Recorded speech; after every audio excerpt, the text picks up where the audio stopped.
Hello everyone, कैसे हैं आप?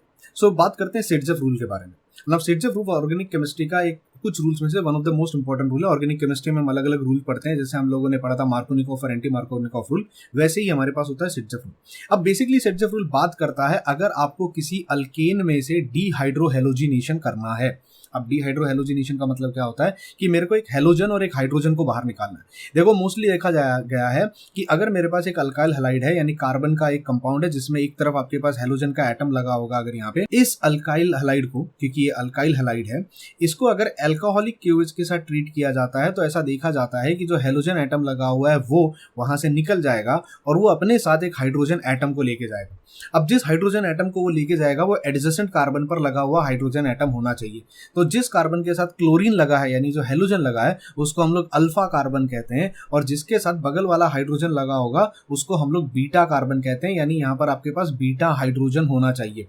अब प्रॉब्लम यह है, जैसे इस मॉलिक्यूल में अगर आप देखो 2 क्लोरोब्यूटेन में सेकंड कार्बन पे क्लोरीन लगा हुआ है, दो दो बीटा हाइड्रोजन है, एक हाइड्रोजन यहाँ पर है और एक हाइड्रोजन यहाँ पर है। बताइए कौन सा हाइड्रोजन बाहर निकलेगा?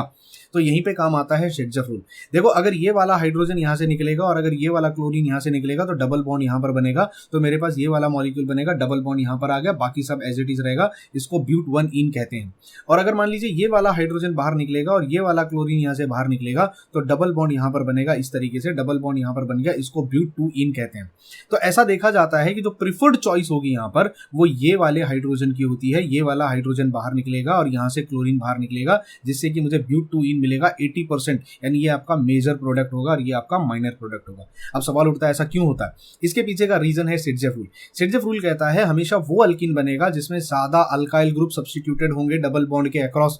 देखिए अगर इस मॉलिक्यूल को आप ध्यान से देखो, यहाँ पे इस कार्बन के साथ एक हाइड्रोजन लगा हुआ है और एक यहाँ पर अल्काइल ग्रुप लगा हुआ है, यानी एक हाइड्रोजन है और एक अल्काइल ग्रुप है। इस डबल बॉन्ड के यहाँ पर भी एक हाइड्रोजन है और एक पूरा का पूरा अल्काइल ग्रुप लगा हुआ है, इस तरीके से, यानी डबल बॉन्ड के अक्रॉस दोनों तरफ अल्काइल ग्रुप है।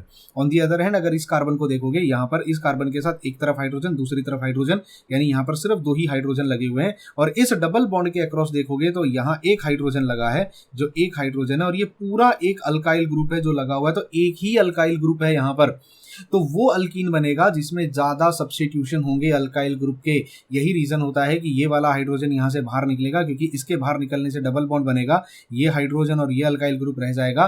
The more substituted alkene will be form in dehydrohalogenation. The preferred product is the alkene that has greater number of alkyl group attached to doubly bonded carbon atoms. उम्मीद करता हूं 3 minute के अंदर अंदर आपको सेटजेफ rule समझ में आया। जाइए ऑर्गेनिक केमिस्ट्री पढ़िए और इसको अप्लाई कीजिए।